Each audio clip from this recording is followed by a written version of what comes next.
Et donc, David Christoffel, vous êtes poète, compositeur, créateur radiophonique. Vous êtes l'auteur d'une thèse en musicologie et également l'auteur de plusieurs ouvrages, dont un qui a été très médiatisé, La musique vous veut du bien. Vous êtes également un contributeur, un chroniqueur régulier de France Musique, de la radio-télévision suisse romande et de multiples activités de conférenciers passionnantes. Et je vous invite à notamment écouter les séries d'émissions qu'on peut peut-être qualifier de podcast, ce qui est diffusé sur les radios locales, qui s'appelle Métaclassique, qui a une périodicité hebdomadaire et qui est vraiment très intéressante, chaque épisode étant en soi assez inédit et particulier. Voilà. Merci David de votre présence. Et merci de votre invitation. Alors je préviens tout de suite que venant de la ville Clichy-la-Garenne, qui n'est pas une capitale du rock, c'est une ville qui a pour effigie le roi Dagobert et Léo Delibes. C'est effectivement pas tout à fait du point de vue de la musique rock que je vais m'inscrire ou parler. Ma thèse portait sur Erik Satie et plus spécifiquement sur un critère de focalisation littéralement marginal qui était les mentions verbales sur les partitions d'Erik Satie. Donc voilà, je m'inscris dans un rapport à la musique classique qui essaye d'interroger les travers. Et ce qui m'amène à me poser la question de la formation, c'est qu'à côté des activités de production radiophonique, je fais beaucoup de formation par la radio, d'abord au CNSM de Paris et puis dans les CFMI d'Orsay et de Tours, aussi à l'université de Nice. Enfin, ce qui m'a amené à réfléchir à comment est-ce que la radio peut être un vecteur pour faire de la médiation musicale, et c'est quelque chose sur lequel je vais revenir abondamment aujourd'hui. Il se trouve que je voulais questionner cette notion de tiers-lieu parce que elle est intéressante au sens où elle émerge la même année que la CIM, puisque c'est en 1989 que ce sociologue américain Ray Oldenburg a thématisé, enfin a fait un manifeste des tiers-lieux. Et 30 ans après, on peut avoir l'impression d'avoir envie d'en faire un bilan, précisément parce que beaucoup d'ambivalences se sont incrustées autour de cet intitulé. Ray Oldenburg parlait de l'hypothèse d'un développement croissant d'espaces ouverts, hybrides, entre le domicile, le premier lieu, et le travail, le deuxième lieu. Et les tiers-lieux étaient donc appelés à faciliter la rencontre entre des acteurs hétérogènes, des ressources multiples, ce qui, vu 30 ans plus tard, revient à mettre quasiment sur le même plan les centres socioculturels et les open space de coworking, alors qu'il s'y passe des choses bien différentes avec des horizons sociétaux aussi très opposés, si bien que ça pose plusieurs questions. Peut-être que la première, c'est est-ce à ce point des valeurs communes qui peuvent s'y jouer, ce qui pourrait être la question de principe, la question concrète et pratique, à savoir, même si la formulation est polarisée comme ça entre un espace interassociatif et puis peut-être le coworking, comment faire pour que l'un glisse pas dans l'autre et dans quel sens. Et puis surtout, la deuxième question, c'est qu'est-ce que la musique en propre peut faire à cet endroit-là, une question qui est devenue officielle à partir de 2001, quand Fabrice Lextrait a remis un rapport à Michel Dufour, qui était de 2000 à 2002 secrétaire d'État au patrimoine et à la décentralisation culturelle, où un certain nombre d'initiatives, de projets culturels, artistiques, des espaces d'expérimentation étaient pensés et vécus comme des nouveaux laboratoires de l'action culturelle, et donc des endroits où pouvaient se renouveler qu'est-ce que faire médiation culturelle et à quel endroit dans la cité. Et près de 20 ans plus tard, Fabrice Lextrait, dans un récent numéro de l'Observatoire des politiques culturelles, pointe trois inquiétudes, trois risques majeurs qui pèsent sur ce qu'on appelle encore les tiers-lieux. Le premier est que l'artistique privé de moyens soit de moins en moins présent dans les tiers-lieux. Le deuxième étant que les tiers-lieux servent d'alibi à de multiples opérations, notamment d'aménagement, et qu'on ne leur consacre pas les moyens nécessaires à leur construction concrète et symbolique. Et le troisième est que je ne crois pas, et dit Lextrait, qu'il soit juste d'employer le terme de projet pour les tiers-lieux. Les tiers-lieux sont des pratiques. Les tiers-lieux sont des pratiques. Des tiers-lieux culturels et artistiques incarnent en ce sens la culture du quotidien, des projets, selon les formulations d'André Gorz, des relations sociales qui favorisent le respect et l'entretien du bien commun, si bien que va se poser la question, quelle musique pour faire ça ? Et dans ce même numéro 52, de l'Observatoire des politiques culturelles, on trouve une réflexion plus spécifique sur les bibliothèques du chercheur en socio-économie urbaine Raphaël Besson, qui lui s'inquiète de bibliothèques devenues librairies, intégrant café, espace de convivialité, salle de réunion. Il écrit « Ces différents lieux culturels ont en commun de sortir d'une vision élitiste et diffusionniste de la culture et des savoirs pour s'intéresser aux acteurs informels et aux espaces de vie quotidienne. En ce sens, ils font écho à la notion de droit culturel. » Cette notion de droit culturel, elle va effectivement potentiellement informer nos pratiques d'une façon à la fois idéalisée mais aussi peut-être renouvelée. Il reprend, Raphaël Besson, la distinction qu'avait opérée dans sa réflexion sur le capitalisme cognitif Yann Moulier-Boutan, l'économiste qui distinguait les immatériels 1, c'est-à-dire les biens de connaissances codifiés, et les immatériels 2, qui seraient des connaissances vivantes, qui ne sont pas codifiables, qui sont tacites ou implicites, mais qui vont pouvoir être activées à la faveur d'un certain nombre d'actions nécessairement interactives, peut-être nécessairement participatives.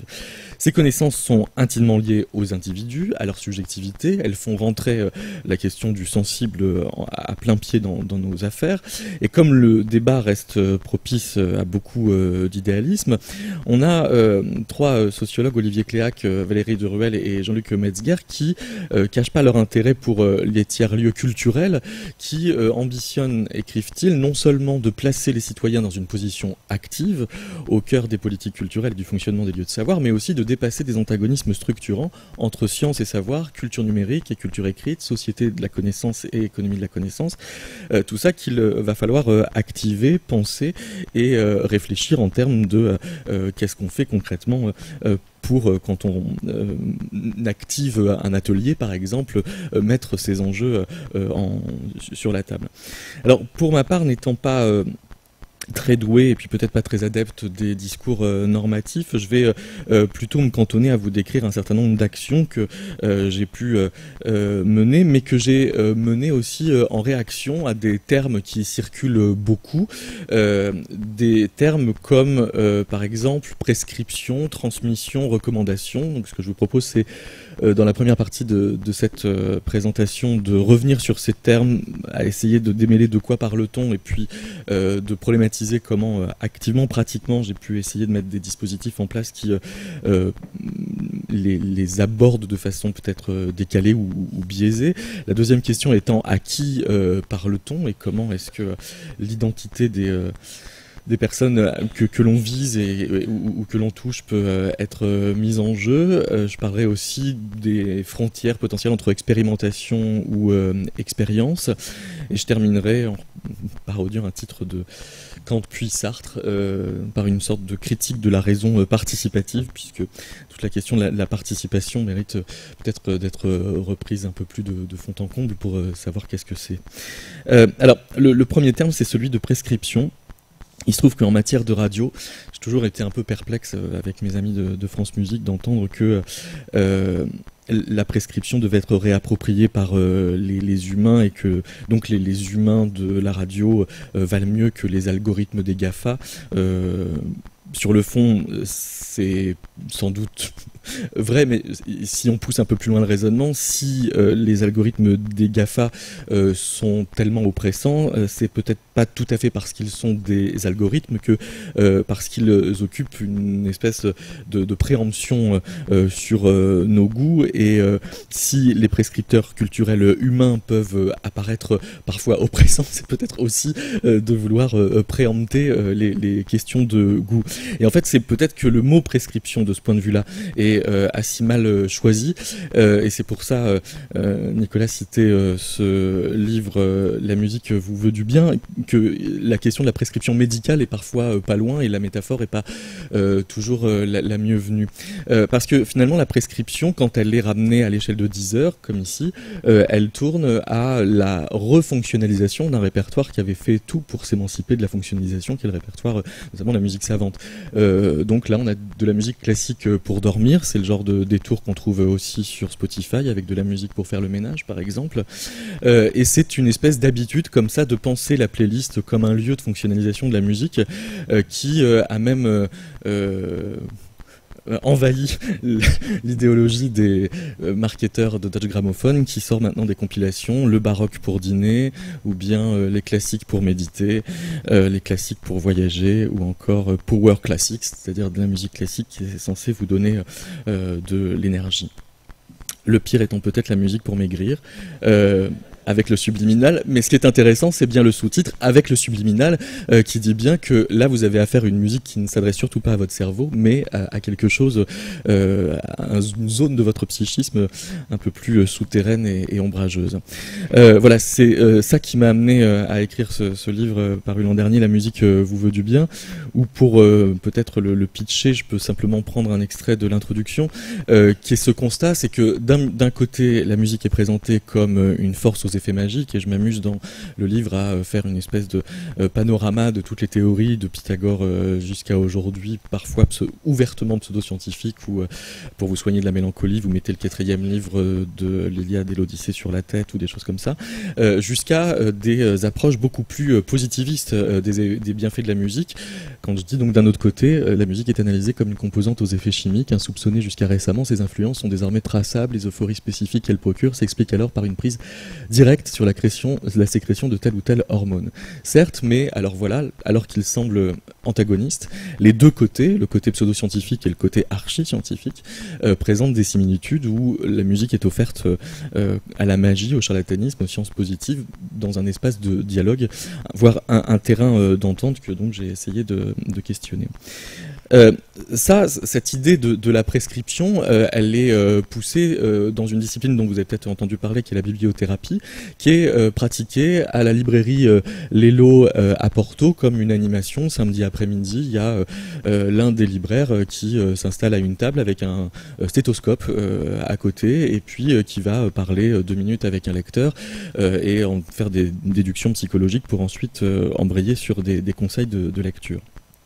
Si on pousse cette logique jusqu'au bout, d'une certaine façon, on revient à cette époque où on avait inventé la musac dans les années 60, c'est-à-dire une musique qui était dédiée pour amplifier la concentration des travailleurs et pour, par conséquent, les rendre plus productifs avec une musique dont ils se rendent à peine compte qu'ils l'entendent, mais qui les mettent dans des dispositions plus favorables au travail, avec ce genre de courbe de la journée où on avait constaté une courbe d'efficacité du travailleur qui baissait entre 10h et 11h, et donc c'est là qu'on avait renforcé la courbe de stimulation par la musac, et on avait constaté l'efficacité de la musac en voyant que ça permettait d'homogénéiser effectivement leur productivité.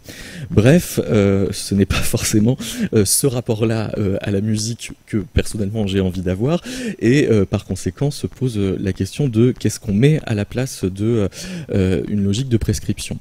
Alors peut-être une logique de transmission, ou bien de médiation, ou bien de passation, parce que peut avoir parfois comme traduction du mot médiateur, ou récemment dans un table ronde à laquelle je participais au conservatoire à Paris sur la production de la radio, il y avait des producteurs qui se définissaient volontiers comme passeurs, et cette idée de passeur peut aussi poser un certain nombre de questions, avec par exemple cette pratique d'avant-concert de musique que l'on désigne par les clés d'écoute. Cette métaphore de la clé d'écoute me pose question. Elle a été avivée récemment sur Twitter par l'un des youtubeurs classiques qui bénéficie du plus grand nombre de clics, et qui, voilà, au mois de janvier pose cette question. Je vais pas me faire que des amis chez les spécialistes, mais faut-il expliquer la musique pour mieux la faire apprécier au nouveau public? L'émotion, les belles histoires ne sont-elles pas de meilleures portes d'entrée pour aller plus loin par soi-même ensuite? Alors on va pouvoir interroger cette opposition entre ce qui serait un discours savant sur la musique et ce qui serait un accompagnement émotionnel. Je ne sais pas à quel point il est nécessaire de maintenir ce dualisme aussi durement. Du reste, un tweetos lui répondait: non, je crois pas, la musique ça se ressent avant tout, c'est le plus puissant vecteur d'émotion qui soit, les mots ne sont que du vent. Et là on retrouve des topoi qui sont assez présents dans toute l'histoire de la musique, sur un accès direct et intégralement émotionnel à la musique, et puis un accès plus médiatisé. Moi j'ai essayé dans ce débat-là de poser d'autres questions en répondant à Guillaume, ce youtubeur. Il y a au moins 3 questions dans la question. Est-ce qu'une clé d'écoute qui ouvre la porte ne risque pas de la fermer une fois sur deux? Donc est-ce que la clé d'écoute est toujours une ouverture? Est-ce que la musique fonctionne toujours comme une porte? Et si oui, quelle parité entre les œuvres à porte et les autres? Alors, ça peut paraître pour une blague, mais en fait là aussi, ça renvoie à un débat musicologique. Ivalix parlait tout à l'heure de Berlioz, mais effectivement, quand Berlioz, en 1830, publie un programme avant sa symphonie fantastique, il produit un discours d'accompagnement, et donc quelque chose qui est censé être comme une clé d'écoute qui ouvre la porte d'un message qui serait censé ne pas être ouvert complètement à tout le monde. Sauf qu'en 1835, 5 ans plus tard, quand il redonne cette même symphonie, il retransforme le programme, et là, le programme, il insiste dedans avec des lettres capitales pour insister sur le fait qu'il s'agit d'écouter purement musicalement ce qui est donné à entendre. Et donc le programme n'a pour vocation que d'accompagner quelque chose de plus universaliste dans notre rapport à la musique, et donc de moins accompagnateur. Toujours est-il que ça pose bien la question d'un déplacement de ce qui est donc considéré comme de la recommandation, et donc encore de la prescription, vers quelque chose qui serait de l'ordre du partage, et notamment du partage d'expérience. Quand, en termes de discours d'accompagnement, vous ouvrez le gros livret qui vous est distribué à l'entrée d'un opéra, vous pouvez trouver, alors j'ai pris un livret d'un opéra de l'Opéra de Paris. Alors on trouve la biographie du compositeur, on trouve la biographie de l'interprète, avec tous les défauts de confection que la biographie d'interprète peut comporter, avec la liste des concours internationaux qu'il a gagnés, comme si ça allait vous aider à écouter. Le contexte biographique de composition, ça c'est quelque chose qui peut être souvent un vrai accompagnement d'écoute, puisque ça donne des informations sur son contexte émotionnel aussi. Le retentissement de l'œuvre dans l'histoire de la musique, la forme de l'œuvre, des événements contemporains de l'œuvre, ça c'est l'Orchestre National d'Île-de-France qui pratique beaucoup ça, de relever ce qui se passe d'extra-musical la même année, et c'est vrai qu'on tombe parfois sur des coïncidences intéressantes, comme le fait que la flûte enchantée est composée l'année de l'invention du télégraphe, sachant qu'on peut aussi trouver des synchronies parfois plus vachardes quand on se rappelle que la chanson perpétuelle de Chausson a été inventée la même année que l'aspirine. Après, on peut mettre en face de la note de programme ce qu'on aime lire du point de vue d'un buraliste. Du point de vue d'un buraliste, on peut aimer lire des faits divers, des sondages, des témoignages, des infos météo, des horoscopes, des recettes de cuisine, ainsi de suite, tout ce qu'on trouve dans Télé 7 jours, des quiz et pourquoi pas des bandes dessinées. Et c'est là que je me suis dit pourquoi ne pas aller voir le service de la dramaturgie de l'Opéra de Paris et de leur proposer de faire une bande dessinée sur l'intrigue d'opéra. Ils m'ont dit pourquoi pas, mais faisons-le sur un opéra qui est déjà connu. Donc La Flûte enchantée de Mozart. Et puis tant qu'à dire pourquoi pas, je leur ai dit bah alors dans ce cas-là, ne pas raconter l'histoire, raconter autre chose. Et raconter ce qui serait passé dans l'histoire si on avait changé juste un petit élément. Et donc ça fait une petite uchronie. Et donc ensuite, un dessinateur l'a illustré, Philippe Dupuis, et puis ça a fait une petite vidéo qu'on a mise sur le Facebook de l'Opéra de Paris, et comme elle est courte, je vais vous la montrer.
Alors, ce qui pose potentiellement question, c'est à quel point faut-il raconter l'histoire avant un opéra, ou plutôt qu'est-ce qui se passe quand on raconte véritablement l'histoire. J'étais toujours surpris en écoutant la radio juste avant la diffusion d'un opéra que l'histoire soit racontée comme sur Wikipédia, c'est-à-dire dans l'ordre des scènes, c'est-à-dire d'une façon telle que, étant donné la facture narrative d'un opéra, au bout de la 3e scène, on ne sait plus qui est qui, quels sont les liens de parenté entre lesquels, qui s'en veut de quoi, et par conséquent, l'utilité même de présenter l'histoire se trouve quasiment annulée par le problème véritable d'assimilation de ce que c'est qu'une intrigue d'opéra. Alors, à partir de là, je me suis dit, il y a quand même peut-être un potentiel même pédagogique, puisque une intrigue d'opéra est vouée à être perdue en fil de narration, pourquoi ne pas jouer avec ça et proposer à toute une classe de collège de faire un téléphone arabe avec une intrigue d'opéra. Donc j'ai, avec le programme du mois d'école à l'opéra, été dans une classe de 4e, j'ai raconté l'histoire de la flûte enchantée scène par scène à un enfant, qui en a retenu à peu près 1 sur 2, qui ensuite l'a raconté à un 2e enfant, le premier est parti, le 2e l'a raconté à un 3e, et j'ai enregistré comme ça toute la classe et une vingtaine de façons de raconter la flûte enchantée de plus en plus transformées. Puis après j'ai fait un montage. Et, donc c'est l'histoire de la flûte enchantée écrite par Mozart. Donc il y a Tamino qui va se faire piquer par un serpent, il a très très peur de mourir, donc il va s'évanouir, les 3 dames vont arriver. Mais Papageno va commencer à se vanter qu'il a tué le serpent, c'est un mensonge. Alors les 3 dames vont l'empêcher de parler grâce à un cadenas en or. Les 3 dames, elles ont des javelots. Quand il y a des ennemis qui s'approchent d'elles, elles les tuent avec un javelot. Après, donc les 3 dames lui montrent le portrait de Pamina, qui est la fille de la reine de la nuit. Et enfermée par Sarastro. Sarastro, c'est l'ennemi de la reine de la nuit. Alors, Tamino est un prince qui va tomber amoureux de Pamina. Donc, il va aller dans 3 palais, il me semble, 3 temples.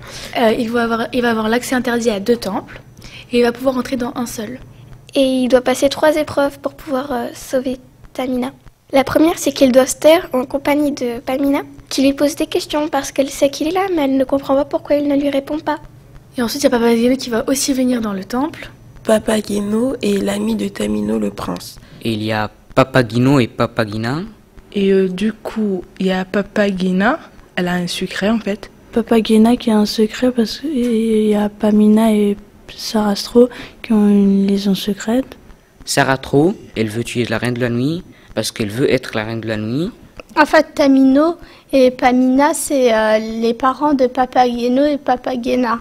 Et Sarastro, c'est l'ex à Pamina. La reine de la nuit donne des ordres à certaines personnes, à des personnes. Elle les manipule, quoi. Comme si je disais, toi saute d'un pont et va dans l'eau. Ils vont ensuite avoir l'épreuve du feu et de l'eau. Sarastro et la reine de la nuit sont ennemis. Ils vont manipuler des personnes pour la guerre. S'ils sautent dans l'eau, il y aura une personne en moins. En fait, c'est une famille. Les parents sont Tamino et Pamina. Si Papageno joue avec le feu, du coup les parents ils sont pas d'accord. Pamina et Tamino, ils ont un fils. Il s'appelle Papageno. Et il y a un perturbateur, il s'appelle Sarastro. Tamino et Pamina, c'est les adultes. Et il y a Papageno et Sarastro. Et Sarastro c'est qui? C'est un adolescent. Il y a 2 enfants, Papageno et Sarastro. Ils font des bêtises. Il y a un perturbateur dedans. Il s'appelle Sarastro, d'accord? Il met le feu. Il y a aussi d'autres histoires avec de l'eau. Il y a des histoires de ouf dedans. Et Tamino et Pamina, ils éteignent le feu. Du coup, après, il y a la reine de la nuit qui, elle, veut reprendre la garde de Sarastro. Sauf que la lumière va revenir et l'histoire finit bien. Alors ce qui est fascinant, c'est que l'hypothèse d'une liaison secrète entre des personnages, liaison secrète qui n'est pas prévue par le livret, se trouve également explorée par le metteur en scène de la production que les élèves n'avaient pas vu. Mais c'est pour dire que les ressorts dramatiques qui se produisent du fait d'une perdition narrative par le jeu du téléphone arabe sont potentiellement aussi des des façons d'épaissir comme ça la trame d'un opéra, même si j'ai conscience que ça ne résout pas la problématique que je vous avais exposée au départ, à savoir comment on raconte véritablement l'histoire d'un opéra. Alors ça, c'est un travail qu'on a approfondi avec des étudiants de la classe de culture musicale du Conservatoire de Paris, où on s'est dit, eh bien pourquoi pas utiliser les genres radiophoniques existants et par jeu de rôle mettre les étudiants en position à la fois de personnages d'opéra et de situations radiophoniques connues pour raconter l'histoire. Et alors, je ne vais pas prendre le temps de vous le diffuser, mais vous pouvez aller l'écouter. On a un cas assez réussi où, pour Mithridate, l'opéra de Mozart, un des étudiants prend le rôle du roi, Mithridate, et appelle une psy de radio, genre Macha Béranger, et lui raconte sa vie. Il lui raconte ses problèmes, ses fils traîtres et tout ça, et on comprend en 5 minutes, rien que dans ce dialogue, absolument tout ce qui va se passer dans l'opéra, simplement parce qu'on a pu s'affranchir de la temporalité opératique et les mettre dans des situations énonciatives qui arrivent effectivement à nous amener à un endroit de plus grande lisibilité. L'autre stratégie, ça c'est quelque chose que j'ai fait récemment avec l'Opéra de Paris. À l'automne, il y avait un opéra de Scarlatti, Il Primo Omicide, le premier meurtre, avec l'histoire d'Abel et Caïn. Et j'ai pu interviewer, il se trouve que le metteur en scène avait décidé de doubler chaque personnage d'un enfant. Et donc j'ai interrogé la chanteuse qui chantait Caïn et l'enfant qui chantait Caïn, comme s'ils étaient Caïn, c'est-à-dire en leur faisant un interrogatoire comme on fait un meurtrier, puisque c'est le premier. Et donc ça donne un interrogatoire à 2 voix, enfin à 2 réponses, qui racontent d'une autre façon les enjeux que peut traverser le personnage. Ce qui pose aussi la question de la véracité de ce qu'on se raconte. Et alors qu'en éducation des médias, on parle beaucoup d'apprendre aux jeunes à démêler le vrai du faux, je me dis que en termes de pratique pédagogique, pour éprouver la frontière entre le vrai et le faux, il ne s'agit pas forcément toujours d'aller dans le même sens du faux vers le vrai. On peut aussi fabriquer du faux, et c'est une manière d'éprouver la limite entre les deux qui peut être intéressante. Et c'est comme ça qu'avec des étudiants du CFMI d'Orsay, on a fait des fake news musicologiques, et donc ils devaient inventer des fake news. Alors c'est peut-être pas lisible, mais vous pouvez vous connecter sur le site. Donc par exemple, La Mère Michel est un air de Telemann, ou bien la révélation selon laquelle Luciano Berio est un descendant de Jean-Sébastien Bach, voilà, ou bien que Mozart a copié sur Michael Haydn pour le Requiem, mais ça c'est presque vrai. Donc ça questionne cette histoire de recommandation, effectivement, avec ce que je disais tout à l'heure sur les GAFA. On a souvent tendance, je disais les travaux de Lionel Bujol, à thématiser la recommandation numérique comme une concurrente sévère de la recommandation humaine, mais l'idée même d'une concurrence paraît, enfin, a au moins le défaut de laisser un angle mort, à savoir comment fonctionne une recommandation. Sur Deezer, sur Spotify et sur tous les systèmes algorithmisés de recommandation, il y a ce grand concours international RACSIS qui fonctionne complètement là-dessus. La recommandation, elle consiste à dire ceux qui ont aimé ceci aiment aussi cela, puisque vous aimez ceci, alors vous aimerez cela. Bref, la recommandation, dit comme ça, va de l'aimé connu à de l'inconnu promis aimable. Et donc, puisqu'il s'agit d'aller de quelque chose que l'on connaît mais qu'on aime, et qu'on aime, à quelque chose qu'on ne connaît pas mais qu'on pourrait aimer en vertu de ce qu'on aime et que l'on connaît, on ne sort pas du j'aime pas. Et d'une certaine façon, ça ne nous aide pas, quand on est médiateur musicaux, à répliquer à des enfants qui disent ça j'aime pas dès qu'on leur met 2 secondes de Scarlatti ou de Maderna, et qui disent directement je préfère le rap. Alors je me dis en même temps comment on fait pour faire aimer les haricots verts ou les petits pois aux enfants? Parce que peut-être est-ce qu'on a des leçons à en tirer, notamment depuis cette étude de Paloma Rolls Dominguez de l'Institut des neurosciences de l'Université de Grenade, qui a fait une expérience assez amusante, avec un protocole qui ressemble beaucoup à la psychologie sociale, qui a proposé à des enfants des assiettes de petits pois, qui a compté à peu près le nombre de fourchettes qu'ils en mangeaient, et puis elle a fait la même expérience avec un autre panel d'enfants, auquel elle donnait le choix entre 2 assiettes de petits pois. Et elle a constaté que le nombre de fourchettes mangées par ceux qui avaient le choix entre 2 assiettes différentes, bien qu'elles étaient identiques dans le contenu, était de 40%. Donc, si vous avez le choix entre 2 assiettes de petits pois, vous mangez 40% plus de petits pois, même si vous n'aimez pas les petits pois, que si vous n'avez pas le choix et si vous avez une seule assiette de petits pois. Conclusion musicale. Si on vous donne le choix entre Scarlatti et Telemann, vous aurez 40% plus potentiellement d'affinité avec l'un des deux que si vous en aviez si on vous mettait directement. Alors ça m'a donné l'idée d'un atelier radio à la Philharmonie de Paris en après-concert où j'invitais des auditeurs à comparer des versions d'une même œuvre. Jamais je ne leur demandais de l'aimer, jamais je ne leur demandais si ils l'aimaient, mais je leur demandais laquelle des versions ils avaient préférées. Et pour éviter toutes les timidités ou parfois l'espèce de réserve, je ne suis pas un expert, donc je ne peux pas être comme un critique de France Musique dans la tribune des critiques de disques, à comparer des versions d'une même œuvre, je corsais, enfin je grossissais un peu le trait comparatif, et par exemple au lieu de mettre 2 préludes de Bach, je mettais un prélude, une fugue, et je leur demandais préférez-vous les préludes ou les fugues, ce qui paraît un peu grossier dit comme ça, mais qui en termes de débat permettait d'ouvrir la discussion à des endroits qui étaient d'autant plus intéressants qu'on n'était pas dans la stricte conversion subjective à dire moi je préfère exprimer mes émotions quand j'écoute de la musique, mais on pouvait apporter quelques éléments, quelques arguments formels de ce que l'on avait écouté en même temps. Et donc on n'était plus dans l'opposition, le dualisme que Guillaume de Révisons nos classiques nous donnait tout à l'heure, à savoir d'un côté il y aurait la subjectivité, de l'autre côté il y aurait les experts en maître de l'objectivité, mais il y a toujours un peu des deux finalement, quel que soit notre niveau d'expertise et aussi quel que soit notre niveau d'émotion.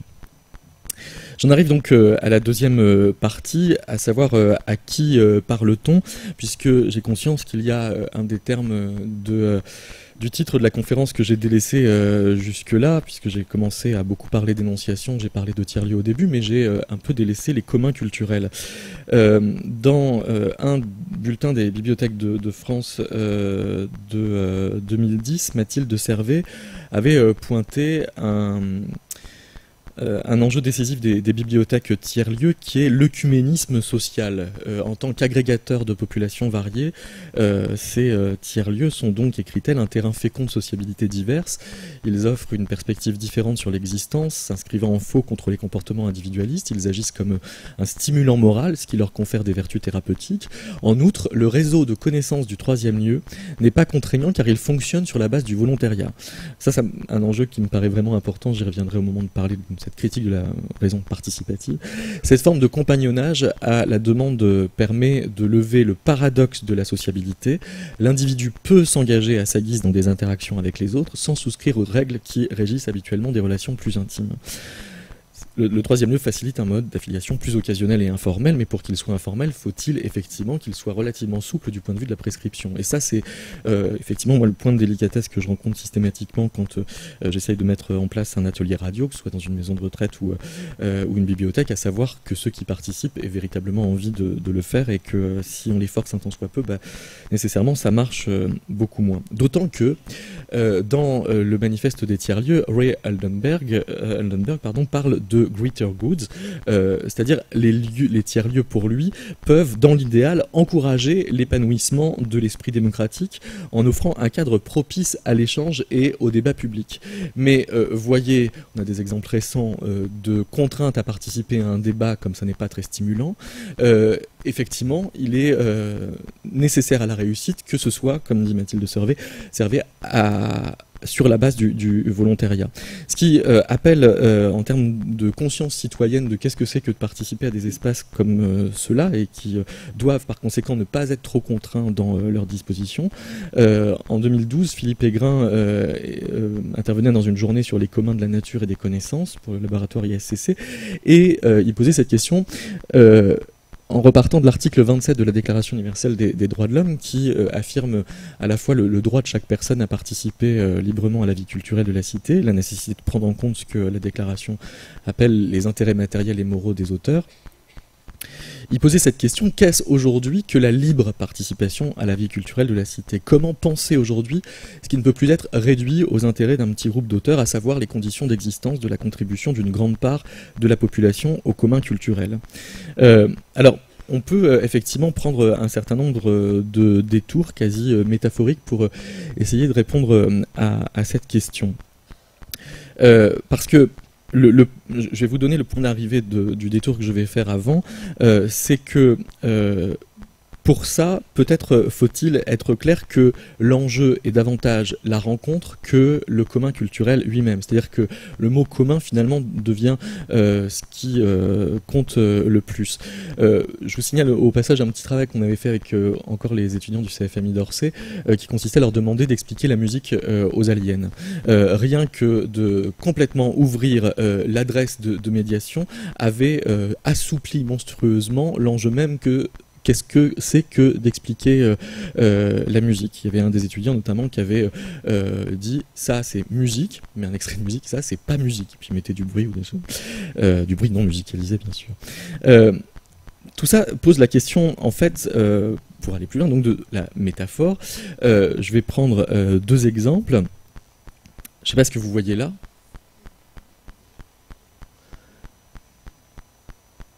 Je sais pas si vous pourriez ingérer ce qu'il y a dans cette bouteille. En tout cas, ça pose un vrai problème. Ce problème, il vient du produit. Il ne vient pas forcément de ceux qui confondent. Ce qui est une découverte faite par Frédéric Bassot, qui a fait une thèse que je trouve fascinante par sa corpulence, son espèce d'élan méthodologique intéressant. Il travaillait sur l'incorporation des food imitating products, c'est-à-dire la métaphore alimentaire des produits d'hygiène entre marketing, santé publique et neurosciences sociales. En fait, la question qui se posait, c'est comment se fait-il qu'à un moment donné, on boive de l'eau de Javel? C'est-à-dire, en gros, le fond de sa question, c'était: est-ce que c'est parce qu'on est vraiment trop saoul et qu'on a perdu sa conscience en pleine nuit, ou est-ce que c'est parce que la bouteille d'eau de Javel, à un moment donné, s'est laissée se présenter à nous comme un produit alimentaire? Et il avait tendance à répondre plutôt la deuxième hypothèse. Et pour vérifier ça, il a été au centre anti-poison de Marseille et il a soumis des sujets à des bouteilles d'eau de Javel visualisées sur une image subliminal, et il regardait ce que ça faisait dans le cerveau. Et il a pu constater que certaines bouteilles d'eau de Javel, effectivement, excitaient les régions du cerveau du goût. Donc, en gros, une bouteille d'eau de Javel vous donne envie de la boire, c'est-à-dire qu'elle se fait métaphore de produits alimentaires pour être plus sexy quand vous l'achetez dans le magasin. Et il fait le même raisonnement avec les bouteilles de shampoing qui ressemblent à des pots de miel. Et par conséquent, il en tire la conclusion que si vous les ingérez, c'est pas parce que seulement vous avez perdu raison, vous êtes sous ou bête, mais parce que le producteur de ce produit a joué un petit peu de vos illusions. Et ce qui est intéressant dans le travail de Frédéric Bassot, c'est qu'il passe par la théorie de la métaphore pour ça. C'est-à-dire que le produit d'entretien a pris la métaphore du produit alimentaire. Alors là aussi, on peut se demander qu'est-ce que ça fait si on applique ce jeu de la métaphore à la médiation musicale. Ça fait des choses en fait qui existent de façon assez couramment. Un exemple qui m'est assez familier, c'est le concert comme voyage qui est proposé par le Printemps des Arts de Monte-Carlo depuis des années, c'est-à-dire on ne dit pas du tout aux spectateurs ce qu'ils vont entendre, on les prend dans un bus à Monaco ou à Nice, on les emmène ils ne savent pas où. Et là, ils vont avoir un premier concert d'une quarantaine de minutes, ils retournent dans le bus, ils vont voir ensuite un autre concert. Et ce qui est intéressant, c'est comment cette façon de proposer la consommation musicale va déplacer la manière dont on va avoir d'écouter la musique. Pour avoir fait certains de ces voyages surprises, je me souviens qu'on avait pris le bus à Monaco, qu'on était parti dans les montagnes, qu'on était allé en Italie, puis on était revenu en France dans un petit village dans la montagne pour arriver dans une église romane, et là, pendant 40 minutes, on a écouté des chants de l'an 1000, 1200, Perrotin par le Huelgas ensemble. C'était magnifique, voilà, 14h30 un dimanche, personne ne s'attendait à entendre ça à ce moment-là.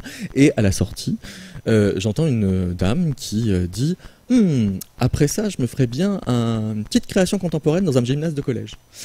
Alors là, j'étais très très étonné de son horizon d'attente soudain, et en fait c'est quelqu'un qui consommait le voyage surprise depuis plusieurs années et qui avait l'habitude d'être ballotté non seulement dans des lieux très différents dans cette même après-midi, et en même temps de pouvoir être prête à tout du point de vue musical, même une petite création contemporaine dans un gymnase de collège comme elle disait, ce que semble-t-il elle n'avait pas forcément l'habitude d'écouter tous les jours. L'autre expérience un peu troublante que j'ai pu faire, c'était l'an dernier quand le bus est parti vers Grasse. Et puis, comment ? À Mont-Sartoux, merci. Vous y étiez donc. Alors je sais pas si vous étiez dans le même bus que moi, mais quand on est sorti de la 4 voies et qu'on est arrivé donc vers Mont-Sartoux, merci d'avoir précisé, mais je disais vers Grasse pour oui.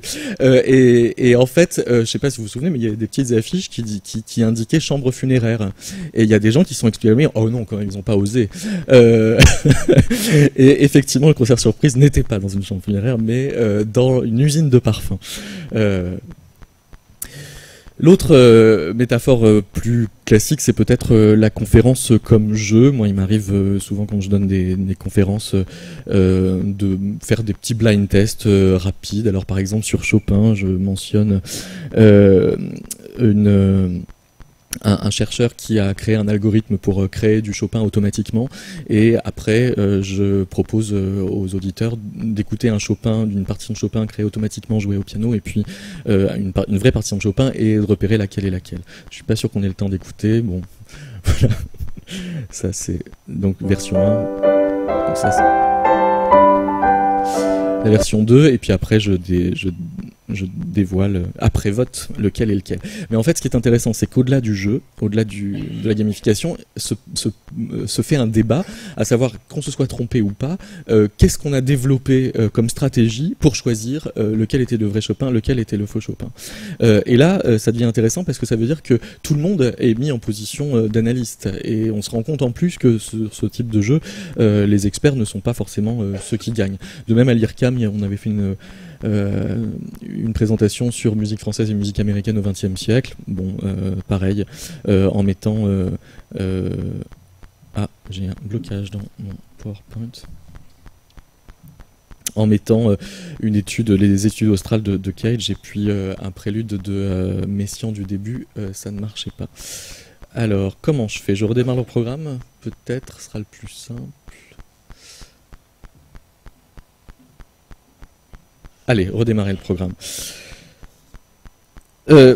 Le point de conclusion de cette séquence, je vous l'ai donné donc juste avant, c'était de dire que les modalités d'échange étaient elles-mêmes à rediscuter, et que il ne s'agit pas tant de considérer le patrimoine musical de ce point de vue-là comme le commun culturel forcément à se réapproprier, mais de multiplier les contacts avec les zones les plus inconnues, peut-être même les plus étranges du dit patrimoine, pour construire un bien commun qui est l'espace d'échange d'un nouvel ordre conversationnel qui est offert par ça.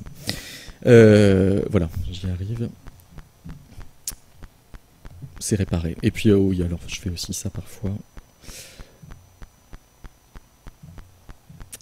J'en arrive donc à la troisième partie, qui sera beaucoup plus courte comme la quatrième, à savoir le rapport entre expérimentation ou expérience, puisque les conférences avec devinettes musicales ont l'avantage de se mettre aussi en expérimentation d'écoute et de débattre sur nos propres critères d'écoute. Et pour aller encore plus loin, avec le musicologue et philosophe Bastien Gallet, on a mis en place il y a 5 ans, dans le cadre d'une exposition qui s'appelait l'Atelier des testeurs, et qui réfléchissait aux tests comme protocole d'art ou de recherche, on a mis en place ce qu'on a appelé le laboratoire de Louis, et qu'on va d'ailleurs bientôt reprendre au Festival Musica de Strasbourg comme un dispositif de médiation, à savoir de créer une cabine d'écoute dans laquelle on embauchait des cobayes, que l'on rémunérait comme des cobayes de sciences cognitives, et on les soumettait à des écoutes, et ils devaient faire un certain nombre d'actions en même temps qu'ils écoutaient, et ils devaient aussi aussi répondre à des questions à la fin de chaque écoute. C'était assez ludique, par exemple, ils arrivaient, on mettait une cage avec 2 cochons d'Inde dedans, et puis on mettait un concerto de hautbois de Mozart, et à la fin on leur demandait est-ce que vous avez constaté un effet de la musique sur Mozart. Donc on mettait en abîme ce mythe scientifique qu'est l'effet Mozart, en le faisant commenter par ceux qui pouvaient éventuellement le constater. Puis au bout d'un moment, on leur mettait des objets sur la table, comme une plaque de sabre, un verre d'eau, comment ça s'appelle, des boules Kies, enfin un citron, une barre d'agrafe, et on leur proposait, s'ils le voulaient, de manier ces objets en même temps qu'ils écoutaient de la musique. Et sur les 20 sujets qu'on a testés, il y en a un qui a beaucoup réagi à l'écoute d'une symphonie de Bruckner sur les objets. Ça a donné ça.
Voilà, ce qui est intéressant par rapport à tout ce que j'ai pu développer depuis le début dans ce type d'expérience, c'est que si on essaye de qualifier le type d'écoute qu'a cet auditeur à ce moment-là, on ne peut absolument pas utiliser les catégories de écoute très émotionnée ou très bouleversée ou écoute très analytique.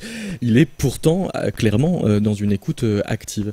Et il me semble que le côté très gratuit du dispositif qu'on a pu mettre en place, le fait que protocole scientifique soit quand même pas très arrêté sur des questions foncièrement cadrées au départ, va quand même aider à une sorte de liberté qui n'empêche que ces différentes actions, vous avez pu voir, sont malgré tout coordonnées sur les différences d'intensité musicale qu'on peut avoir au cours du morceau. Alors si vous voulez aller voir un peu plus loin les conclusions qu'on a tirées de cette expérience, on les a publiées dans la revue Performance, mais j'en viens pour terminer, puisque je parlais d'actes gratuits comme facteur de liberté et puisque ça donnait des accents quasi sartriens, à cette donc critique de la raison participative. en posant simplement la question de qui juge. Il se trouve que dans la critique de la raison dialectique, Sartre prend l'exemple du Grand Prix du disque aux États-Unis en 1946. Il constate qu'au moment où le public est désigné comme désignateur du Grand Prix, une fois qu'on dit le top 10 des disques préférés du public, dans la semaine qui suit, ces disques ont 40 ou 50% de plus de ventes que s'il n'y avait pas eu, enfin que les autres. Donc s'il n'y avait pas eu effet de distinction populaire. Si bien que l'effet de distinction populaire, finalement, va conditionner les autres. Et donc Jean-Paul Sartre reprend le concept des sociologues américains de l'époque qui était l'extéroconditionnement, le fait qu'on soit conditionné par les autres. Mais il dit bien que le problème n'est pas tant le conformisme, c'est même pas tant le problème de prendre le goût des autres, c'est comment est-ce que ça s'institue avec au passage une préemption de notre propre avis au point qu'on doive se résigner à ce qui ressort du protocole électoral en fait comme figure du consensus. Et c'est ça qui peut poser problème, y compris quand on élit la meilleure musique pour, ça c'est un dispositif parfois ludique que je fais en fin de conférence où je passe 3 musiques et on détermine quelle est la meilleure musique pour déguster une aile de poulet avec les doigts. Alors évidemment c'est assez ludique quand on le fait comme ça, en plus ça permet de développer des grilles d'écoute intéressantes puisqu'on doit appliquer des critères qu'on n'a pas l'habitude d'appliquer à l'écoute de la musique. Et ça c'est quelque chose que j'ai pu faire dans le cadre de Métaclassique que Nicolas citait, cette émission que j'ai commencé à faire en hebdomadaire depuis le mois de janvier, puisque j'ai été invité par le Conseil général des Hauts-de-Seine dans le cadre des Victoires de la musique classique qui cette année était à la scène musicale, donc dans les Hauts-de-Seine, à accompagner 2 classes de collège qui devaient voter pour les révélations de la musique, enfin des Victoires de la musique classique. Et moi j'étais un petit peu gêné après avoir lu Sartre, donc de les mettre en position d'évaluateur et en position de jury et en position de devoir donc assumer comme faisant consensus le résultat du vote du public auquel donc il devait être associé. Et donc la question était de se dire, après tout, ces collégiens n'ont peut-être voté que 2 fois dans leur vie pour l'élection des délégués de classe et pour avec des SMS pour l'élimination ou non de candidats à des émissions de télé-réalité. Donc ça pouvait de toute façon être intéressant quand même de les mettre en position de jury. Et donc j'ai mis les révélations, enfin les musiciens des révélations en vidéo dans la classe et ils ont avec des micros, ils ont commenté comme s'ils étaient des jurys de The Voice, ce qu'ils avaient entendu, avec là un registre qui, sans qu'il soit complètement conditionné, était aussi bipartite. Il y avait des remarques très émotionnelles, d'autres remarques plus formelles, même si il y avait une espèce de surmoi qui se dégageait, qui consistait, enfin, qui les amenait à avoir un discours qui ressemblait plus ou moins à ce qu'on dit quand on est un jury. Si bien que la position de jury avait pris le pas sur ce qu'ils pouvaient ressentir. Et alors pour essayer de les amener à une réflexivité avec ça, une fois qu'ils avaient fait ça, je proposais à 3 autres élèves de la même classe de se mettre en position de jury, non plus de la prestation des artistes, mais de la prestation de leurs camarades en position de jury. Donc ils faisaient jury de jury.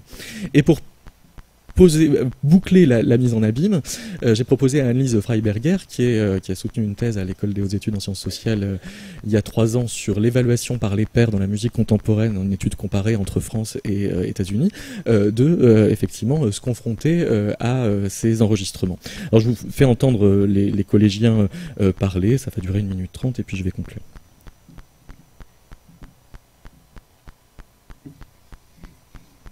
Peut-être que je vais conclure plus vite parce que j'ai l'impression que le son ne se déclenche pas. Mais vous pouvez aller l'écouter donc sur metaclassique.com. De toute cette expérience, j'ai fait un article qui est paru dans The Conversation, dont je vous livre simplement la conclusion. Si chacun peut alors s'identifier au malaise rencontré, en fait au malaise de parler avec la langue du jury plutôt que de parler en son nom propre. C'est ce qui fait aussi que c'est intéressant de les entendre et même assez attachant parce qu'on se reconnaît dans cette sorte d'aliénation. C'est que les élèves sont alors exposés à la double injonction du consommateur de biens culturels, éprouver une expérience esthétique inconditionnelle et participer à des délibérations d'évaluation. Même si l'exercice du vote et le prix lui-même ne sont jamais que des leviers éducatifs pour stimuler des argumentations à motifs artistiques et culturels, d'ailleurs c'est l'argument principal l'éducation nationale pour défendre ces dispositifs en disant que les lycéens, je cite, le ministère s'engage dans un événement culturel majeur, se passionne pour la création, développe leur esprit critique et leur jugement. C'est ce qui est dit à propos du César des lycéens, mais ça vaut aussi pour le prix Goncourt des lycéens, le prix des compositeurs et donc aussi pour les victoires de la musique classique. Le jeu étant de désigner là où le meilleur, l'enjeu reste incrusté dans une culture de la prescription. Vous avez compris que c'était bien le point sur lequel j'essayais de lever les contraintes, et il me semble que non seulement la radio est un excellent outil pour ce faire, puisqu'elle reprend la parole dans un espace dans lequel on est souvent en confiance en même temps qu'on est stimulé par la dimension ludique que ça peut avoir. Et il me semble aussi que la bibliothèque est un excellent lieu pour déplacer la radio de son axiologie conventionnelle qui est la plupart du temps quand même très incrustée dans des jeux de superlatifs, le meilleur pianiste du XXe siècle, des choses comme ça, qui restent une rhétorique de la prescription. Donc merci.